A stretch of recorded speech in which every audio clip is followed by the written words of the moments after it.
everyone, welcome back to Imperium. Our today's topic is gonna be today we're gonna see basically four topics. These two, the first two are somewhat related to polymorphism, and the next two are basically the keywords which we'll be explaining. So today's topics are very small and very simple, and we'll be done with these easily. So let's start. So pure virtual.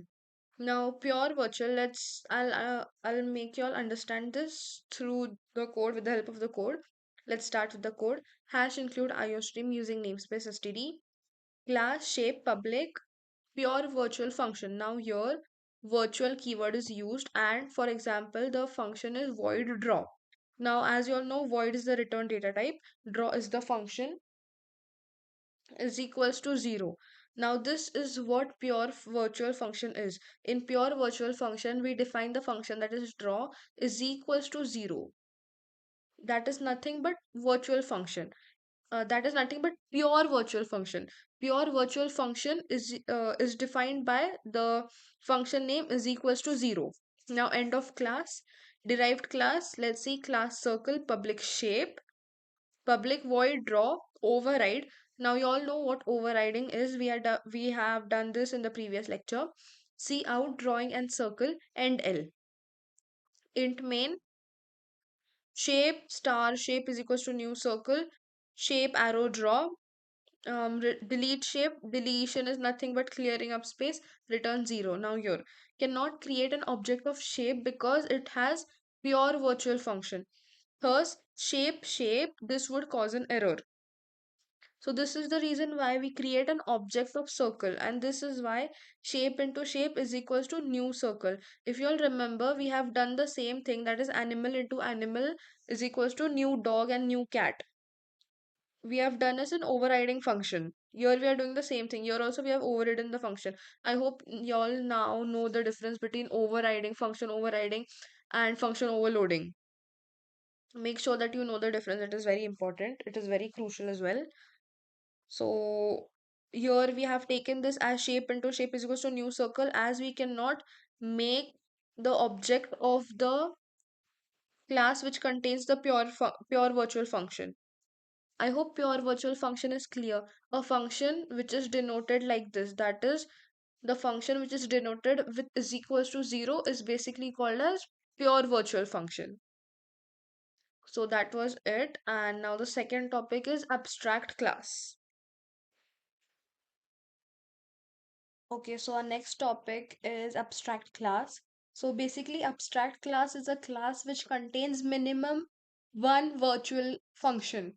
So as we know, virtual function was a previous topic. So virtual functions are defined by, for example, here area is the function is equals to 0 is the pure virtual function. That is the definition of function.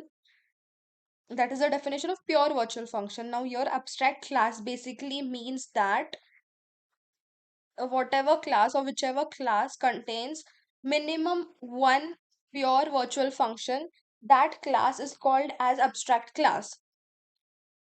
So the actually the definition says minimum one, that means minimum one is the compulsory requirement and more than one can work. Thus this is an abstract class as it contains minimum one pure virtual functions. So this was the topic of abstract class and virtual function. So these are the very small topics that we were remaining from the polymorphism chapter. The next one is mutable.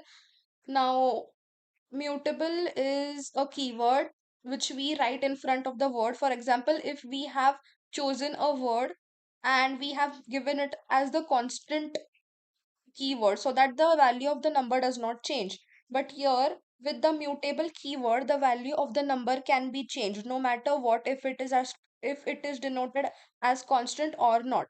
For example, let's say we take a is equals to 5 and we add mutable in front of a, that is the keyword. Now, when we add the word mutable, the value of a can be changed.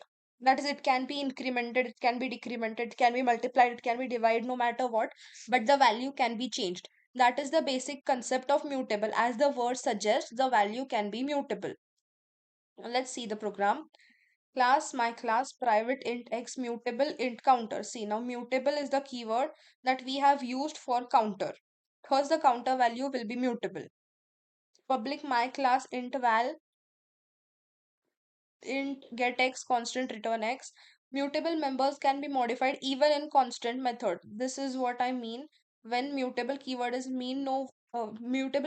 used, no matter what the word is or whatever the value is, even if it is stated as constant, the value can be changed with mutable keyword. Let's directly jump to int main. Constant my class object 5, create a constant object. uh, std out. Okay, here we have written std out as we have not used your hash. Here we have not used using namespace std. If we use here using namespace std, we could directly write your c out. I hope now it is clear why we write using namespace std after hash include. And if we do not include that, this is how we are supposed to write. That is std dot dot dot dot c out, c in, whatever. I think it is clear now. Initial x object dot get x, c out initial counter object dot get counter, object dot increment counter object dot increment counter, c out counter after increment, return 0. Now let's run this program and see the output. Okay, as we can see, initial value is x, initial counter is 0, and counter after incrementing is 2. Now here the value is 2 as we have incremented it twice, this year and here. Now, as you all can see, as you all can see here, the initial counter is 0. But we have considered this as mutable. The counter can be mutable. Mhm. The counter can be mutable here. Thus, after the program executed, the value is 2. I hope it is clear why we got year 2 and year 0. Thus, the value is muted. This is the work of the keyword mutable. So, that is it for today's lecture. In next lecture, we will be seeing about exception and exception handling. So, let's meet in the next lecture. Thank you.